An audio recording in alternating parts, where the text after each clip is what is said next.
పచ్చూరులో YCP నుంచి తాను ఓడిపోవడమే మంచిదైందని దగ్గుపాటి వెంకటేశ్వరరావు అన్నారు. కారంచెడులు స్థానికులతో మాటామంతి కలిపిన ఆయన వైసీపీ నిబంధనలకు తాము ఈ పార్టీలో ఇమళ్లేమని నిర్ణయించుకుని బీజేపీలోకి వచ్చినట్లుగా వివరించారు. వైసీపీ పాలనలో కారంచెడులో ఒక్క రోడ్డు మరమ్మత్తు పనులు చేయలేదు. ఎమ్మెల్యేగా గెలిచి ఉంటే ఈ రోడ్లపై ఇంత స్వేచ్ఛగా తిరిగేవాడిని కాదని, ఓడిపోవడం మంచిదైందని అన్నారు.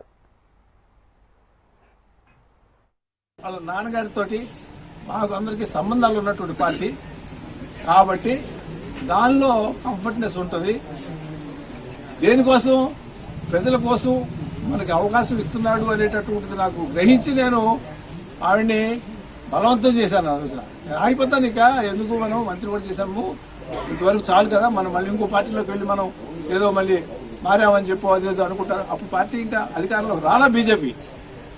నేను గట్టిగా ఫోర్స్ చేసి ఆవిడ్ని లేదు ఉండాల్సిందే అని చెప్పి ఆ రోజు చేయడం జరిగింది. అలా ప్రస్థానం ఎక్కడికక్కడికి అది నెట్టుకుంటా వస్తుంది. ఇందాక మాట అన్నాడు, ఓట్లు వేయలేదు ఇక్కడ, కానీ నిజంగా కనుక మీరు ఆ రోజు కనిపించినట్లయితే నా పరిస్థితి ఏంటి వాళ్ళ చెప్పండి. దొంగ ఎత్తుకునేవాడినా, దొంగ ఎత్తుకునే తిరిగేవాడినా, తిరగను కదా. మరి ఎవరు చేశారు ఇది? మీరు కాదు, కొంత చేశాడు, నా మంచి కోరి చేశాడు. నన్ను, నా వ్యక్తిత్వాన్ని గుర్తించి దాన్ని నిలబెట్టడానికి భగవంతుడు నా వెనకమని నిలబడి ఇంకోటి చెబుతా.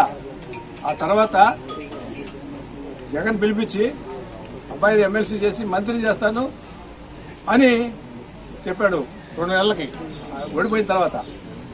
కానీ అది ఉండటం సాధ్యం కాలేదు.